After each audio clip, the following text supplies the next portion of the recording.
ಚರಂಡಿಯಲ್ಲಿ ಹೋಗ್ತಕ್ಕಂಥ ಏನು ಕೊಳಚೆ ನೀರಿನ ಗ್ಯಾಸಿನ ಮೂಲಕ ನಾವು ಚಾಯ ಮಾಡ್ತೀವಿ. ಇದು ಯಾರು ನಂಬುವ ವಿಚಾರ ಅಲ್ಲ, ಅದನ್ನು ನಂಬುವಂಥ ಜನ ಇದ್ದಾರಲ್ಲ ಅನ್ನುವಂಥದ್ದು ನಮಗೆ ಭಾಳ ಆಶ್ಚರ್ಯ ಸಂಗತಿ. ಅದನ್ನು ನಂಬುವ ಜನ ಈ ಸಮಾಜದಲ್ಲಿ ಇದ್ದಾರಲ್ಲ. ಯಾರೋ ಒಬ್ಬರು ಮಾತಾಡ್ತಿದ್ದಾರೆ, ಕಾಂಗ್ರೆಸ್ನವರು ಅಧಿಕಾರದಿಂದ ಯುವಕರು ಅವರು ಹುರ್ಕೋಗೆ ವಿಜಯಿಸಿದ್ರೆ ಅವರ ಹಿರಿಯರ ಕಾರಣಕ್ಕಾಗಿ. ಇನ್ನೊಬ್ಬ ಹೇಳ್ತಾ ಇದ್ದ, ಈ ಸರ್ಕಾರ BJP ಸರ್ಕಾರ ಇರೋದು ನಾವು ಹುರ್ಕೋಕ ಕಾರಣಕ್ಕಾಗಿ ನಾವು ಅಧಿಕಾರದಲ್ಲಿ, ನೀವು ಮೂರ್ಖರ ಕಾರಣದಿಂದ ಅಧಿಕಾರ ಇದ್ದೀರಿ ಅನ್ನುವಂಥ ಒಂದು ತಮಾಷೆ ಮಾತನ್ನು ಹೇಳ್ತಾ ಇದ್ರು. ಜನಕ್ಕೆ ಮೂರ್ಖರನ್ನಾಗಿ ಮಾಡಿಸ್ತಕ್ಕಂಥ ಒಂದು ಕಲೆಯನ್ನು ಅವರು ತಿಳ್ಕೊಂಡು ಪ್ರತಿ ಸಂದರ್ಭದಲ್ಲಿ ಕೂಡ ಜನರಿಗೆ ಮೋಸ ಮಾಡತಕ್ಕಂಥದ್ದು. ಬಹುಶಃ ನಾವು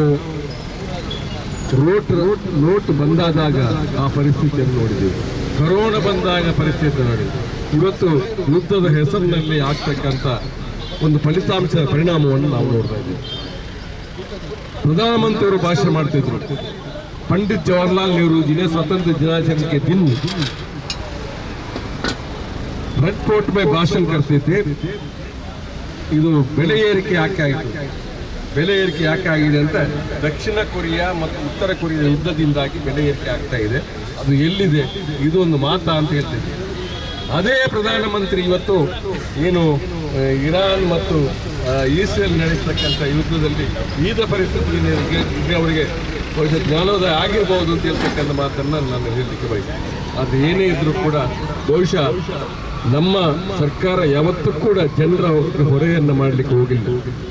ಇಂತಹ ಸನ್ನಿವೇಶದ ಪ್ರತಿ ಸಾರಿ ಅಂದಾಗ ಇವತ್ತು ಪೆಟ್ರೋಲ್ ಡೀಸೆಲ್ ಬಾಂಡನ್ನು ತಗೊಂಡು ಬಾಂಡನ್ನು ಕೊಟ್ಟು ಬಹುಶಃ $140 ಒಂದು ಬ್ಯಾರಲ್ಗೆ ಇದ್ದ ಕಾಲದಲ್ಲಿ ಬಹುಶಃ ನಾವು ಅದನ್ನು ನಮ್ಮ ದೇಶದಲ್ಲಿ ₹60 ಅಷ್ಟಕ್ಕೆ ನಾವು ಮಾರಾಟ ಮಾಡಿದ ಒಂದು ಇತಿಹಾಸ ಬಹುಶಃ ನಮ್ಮ ಕಣ್ಣ ಮುಂದೆ ಇದೆ. ಅದು ಪೆಟ್ರೋಲ್ ಬಾಂಡನ್ನು ಮಾಡೋದ್ರ ಮೂಲಕ ಜನರಿಗೆ ಹೊರೆ ಆಗದಂತೆ ನೋಡಿಕೊಳ್ತಕ್ಕಂಥ. ಈಗ ಹೇಳ್ತಾರೆ ಪೆಟ್ರೋಲ್ ಬಾಂಡ್ ಇವತ್ತು ಬಾಂಡ್ ಹಾಕಿದ್ದ ಕಾರಣಕ್ಕಾಗಿ ನಾವು ಅದನ್ನು ತೀರಿಸಲಿಕ್ಕೆ ಆಗ್ತಾ ಇಲ್ಲ, ನಮಗೆ ಅದು ಸಮಸ್ಯೆ ಬಂದೋಗ್ತದೆ. ಆದರೆ ಮೊನ್ನೆ ಒಂದು ಅಂಕಿಅಂಶವನ್ನು ನಾನು ನೋಡಿದೆ. ಅಂಕಿಅಂಶ ಪ್ರಕಾರ UPA ಸರ್ಕಾರ 9,000 ಕೋಟಿ ಮಿಕ್ಕಿ ಬಹುಶಃ ಬಾಂಡ್ನ ಹಣವನ್ನು ವಾಪಸ್ ಮಾಡಿದೆ. ಈ ಸರ್ಕಾರ ಬಂದ ಮೇಲೆ 100 ಕೋಟಿ ಚಿಲ್ಲರೆ ಅಷ್ಟೇ ಕೊಟ್ಟಿದೆ ಅನ್ನೋದನ್ನು ಕೂಡ ನಾವು ಜನತೆಗೆ ಮುಟ್ಟಿಸ್ತಕ್ಕಂಥ ಕೆಲಸವನ್ನು ಪ್ರತಿಯೊಬ್ಬ ಕಾರ್ಯಕರ್ತರು ಮಾಡಬೇಕಾದ ಅಗತ್ಯ ಇದೆ ಅಂತಕ್ಕಂಥ ಮಾತನ್ನು ಕೂಡ ನಾನು ಅಂದರೆ ಕಾರಣಗಳನ್ನು ಹೇಳಿ ಅದನ್ನ ಜನರ ತಲೆ ಮೇಲೆ ಹಾಕ್ತಕ್ಕಂಥ ಒಂದು ಸಿದ್ಧಾಂತವನ್ನು ಬಹುಶಃ ಅವರು ರೂಢಿಸಿಕೊಂಡು ಬಂದಿದ್ದಾರೆ. ನೀವು ನೋಡ್ತಾ ಇದ್ದೀರಿ. ಆದ್ದರಿಂದಾಗಿ ಇವತ್ತು ಜನತೆಗೆ ನಾವು ಎಚ್ಚರಿಕೆ ಕೊಡ್ತಕ್ಕಂಥದ್ದು, ಯಾರು ಈ ಒಂದು ಸಂದರ್ಭವನ್ನು ರೂಪಾಂತರ ಮಾಡ್ತಾ ಬಂದು ಬಹುಶಃ ಗ್ಯಾಸು ಸಿಗದ ಸ್ಥಿತಿಯಲ್ಲಿ ಇರ್ತಕ್ಕಂಥ ವಾತಾವರಣ ನಿರ್ಮಾಣ ಆಗಿರ್ತಕ್ಕಂಥ ವಿದೇಶ ನೀತಿ ಇದೆ. ಅದು ನೀವು ಬಾಲಿಶವಾದ ವಿದೇಶ ನೀತಿಗಳನ್ನು ನಾವು ಇವತ್ತು ನೋಡ್ತಾ ಇದ್ದೀವಿ. ಬಾಲಿಶವಾದ ಕಂಡಿದ್ದೀವಿ ನಾವು. ಪ್ರತಿ ಸರ್ತಿ ನಮ್ಮ ವಿದೇಶಿ ನೀತಿಯ ವೈಫಲ್ಯ ಬಹುಶಃ ಅದು ಆದಾಗ ಅದು ನುಣುಚಿಕೊಂಡು ಒಪ್ಪಿಕೊಳ್ಳದೆ ಸಂದೇಶವನ್ನು ಕೊಡ್ತಕ್ಕಂಥ ಸತ್ತು ಪಾತ್ರಗಳನ್ನು ಹೇಳಿ ಜನತೆಗೆ ಮೋಸ ಮಾಡ್ತಾ ಇರ್ತಕ್ಕಂಥ ಈ ಸಂದರ್ಭ ಬಡ ಬಿಜೆಪಿಗೆ ಧಿಕ್ಕಾರ, ಧಿಕ್ಕಾರ, ಧಿಕ್ಕಾರ, ಬಿಜೆಪಿಗೆ ಧಿಕ್ಕಾರ, ಧಿಕ್ಕಾರ, ಧಿಕ್ಕಾರ, ಬಿಜೆಪಿಗೆ ಧಿಕ್ಕಾರ, ಧಿಕ್ಕಾರ, ಧಿಕ್ಕಾರ, ನರೇಂದ್ರ ಮೋದಿಗೆ ಧಿಕ್ಕಾರ, ಧಿಕ್ಕಾರ, ಧಿಕ್ಕಾರ, ನರೇಂದ್ರ ಮೋದಿಗೆ ಧಿಕ್ಕಾರ, ಭ್ರಷ್ಟಾಚಾರ ಮಾಡಿದ ಬಿಜೆಪಿ ಸರ್ಕಾರಕ್ಕೆ ಧಿಕ್ಕಾರ, ಧಿಕ್ಕಾರ. ಯುವ ಕಾಂಗ್ರೆಸ್ನ ಎಷ್ಟು ಅನುಭವಿಸಬಹುದು ಅಂತ ಹೇಳುವುದನ್ನ ಈ ಒಂದು ಯುದ್ಧ ಕಾಲದಲ್ಲಿ ಯಾವುದೋ ದೇಶಗಳಿಗೆ ಯುದ್ಧ, ಆದರೆ ಶಿಕ್ಷೆ ಮಾತ್ರ ಭಾರತ ದೇಶದ ಪ್ರಜೆಗಳಿಗೆ.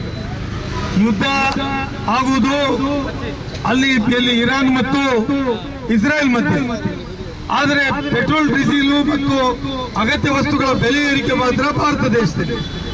ಭಾರತ ದೇಶದ ಪ್ರಧಾನಮಂತ್ರಿಗಳು ಹೇಳಿದ್ರು, ನಾನು ವಿಶ್ವಗುರು ಆಗ್ತೇನೆ ಅಂತ. ಏನಾಗ್ತಾರಂತೆ? ವಿಶ್ವಗುರು ಆಗ್ತಾರೆ ಅಂತ. ವಿಶ್ವಗುರು ಬಿಟ್ಟು ಇವತ್ತು ದೇಶವನ್ನೇ ಮಾರುವಂತ ಪರಿಸ್ಥಿತಿಗೆ ಬಂದಿತ್ತು. ಚಾಯ್ ಬೇಚನೆ ವಾಲಾ ಅಭಿ ದೇಶ ಬೇಚ ರಹಾ ಹೈ, ಚಾಯ್ ಬೇಚನೆ ವಾಲಾ ಅಭಿ ದೇಶ ಬೇಚ ರಹಾ ಹೈ.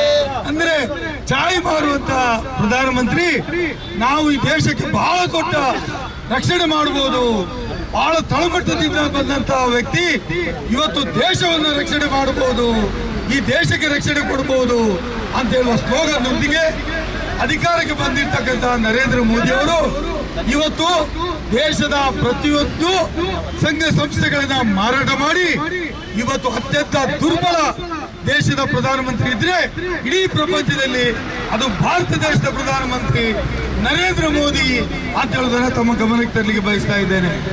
ಇವತ್ತು ಅತ್ಯಂತ ಕೆಟ್ಟ ವಿದೇಶಾಂಗ ನೀತಿ. ಇವತ್ತು ನಾವು ಪೆಟ್ರೋಲ್ ಡೀಸೆಲ್ ಯಾರ ಹತ್ರ ತಗೊಳ್ಬೇಕು ಹೇಳಿ ನಾವು ಅಮೆರಿಕದವ್ರ ಹತ್ರ ಕೇಳಬೇಕು. ನಾವು ಇದ್ದೇ ರಷ್ಯಾದವ್ರ ಹತ್ರ ನಮ್ಗೆ ಅನುಕೂಲವಾಗುವಂತ ದೇಶಗಳಿಂದ ಪೆಟ್ರೋಲ್ ಡೀಸೆಲ್ ಅನ್ನ ತೆಗೆದುಕೊಳ್ತಾ ಇತ್ತು. ಆದ್ರೆ ಇವತ್ತು ಪೆಟ್ರೋಲ್ ಡೀಸೆಲ್ ಅನ್ನ ನಾವು ತೆಗೆದುಕೊಳ್ಬೇಕಾಗಿದ್ರೆ ನಾವು ಅಮೆರಿಕ ದೇಶದ ಗುಲಾಮರಾಗಿದ್ದೇವೆ. ಅದಕ್ಕಾಗಿ ಇವತ್ತು ಗ್ಯಾಸ್ ಸಿಲಿಂಡರ್ನ ಖಾಲಿ ಹೊತ್ತುಕೊಂಡು ಹೋಗ್ಬೇಕಾಯ್ತು ಅಂತ ಹೇಳುವುದನ್ನ ನಾನು ತಮ್ಮ ಗಮನಕ್ಕೆ ತರಲಿಕ್ಕೆ ಬಯಸ್ತಾ ಇದ್ದೇನೆ. ಇವತ್ತು ಪೆಟ್ರೋಲ್ ಡೀಸೆಲ್ ಬೆಲೆ ಬಹುಶಃ ಇವತ್ತು 2014ರಲ್ಲಿ ನಮ್ಮ 2013ರಲ್ಲಿ ಡಾಕ್ಟರ್ ಮನಮೋಹನ್ ಸಿಂಗ್ ಅವರು ದೇಶದ ಪ್ರಧಾನಮಂತ್ರಿ ಆಗಿದ್ದಾಗ 400 ರೂಪಾಯಿಗಳಿಗೆ ನಾವು ಗ್ಯಾಸ್ ಸಿಲಿಂಡರ್ ತೆಗೆದುಕೊಳ್ತಾ ಇತ್ತು. ಆದರೆ ಇವತ್ತು ಅದೇ ಗ್ಯಾಸ್ ಸಿಲಿಂಡರ್ಗೆ 1250 ರೂಪಾಯಿ ಮಾರುಕಟ್ಟೆಯಲ್ಲಿದ್ರೆ ಕಾಳಸಂತೆಯಲ್ಲಿ 4000ದಿಂದ 5000ಕ್ಕೆ ಮಾರಾಟ ಮಾಡತಕ್ಕಂಥ ಪರಿಸ್ಥಿತಿ ಬಂದೊದಗಿದೆ. ಮಾತ್ರವಲ್ಲ, ಹೋಟೆಲ್ ರೆಸ್ಟೋರೆಂಟ್ಗಳಲ್ಲಿ ಚಾ ಕುಡಿದ್ರೆ, ಇಡ್ಲಿ ದೋಸೆ ತಿಂದ್ರೆ ಇಡ್ಲಿ ದೋಸೆಗೆ 60 ರೂಪಾಯಿ ಆದರೆ ಗ್ಯಾಸ್ ದರ 10 ರೂಪಾಯಿ ಅದಕ್ಕೆ ಆಡ್ ಮಾಡುವಂತ ಪರಿಸ್ಥಿತಿ ಬಂದಿರೋದು ಬಿಜೆಪಿ ಅವರಿಗೆ ನಾಚಿಕೆ ಆಗಲ್ಲ. ಈ ದೇಶದ ಆಳ್ವಿಕೆಯನ್ನು ಮಾಡುವಂತ ಬಿಜೆಪಿ ಅವರಿಗೆ ಘಟಾನುಘಟನೆಗಳಿಗೆ ನಾಚಿಕೆ ಆಗಲ್ಲ. ಇವತ್ತು ಇಡ್ಲಿ ದೋಸೆ ತಿನ್ನುವವರ ಹತ್ರ ಗ್ಯಾಸಿನ ಬೆಲೆಯನ್ನು ಉಪಯೋಗ ಮಾಡಿ ನೀವು ದೇಶದ ಆಡಳಿತ ಮಾಡ್ತಿರಲ್ವಾ, ಇದು ನಾಚಿಕೆಗೇಡಿತನದ ಕ್ರಮ. ಸುದ್ದಿ ಚಾನಲ್, ಕ್ಷಣ ಕ್ಷಣದ ಸುದ್ದಿಗಾಗಿ.